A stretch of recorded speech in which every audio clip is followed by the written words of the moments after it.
how to show a transcription of your speech on screen when speaking to Siri on the iPhone 16 series.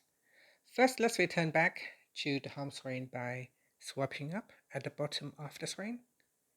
Now on the home screen, tap on Settings, and from the Settings page, we scroll down and then tap on Apple Intelligence and Siri. After that, we scroll down and tap on Siri Responses.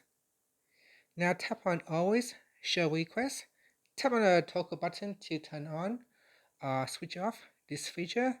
Now because we want to show a transcription, so you want to switch it on. And here it said, show a transcription of your speech on screen. And that's it. After that, you can swipe up to go back to the home screen.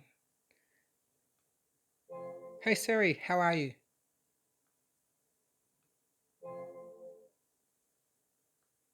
And that's it. Thank you for watching this video. Please like and subscribe to my channel for my videos.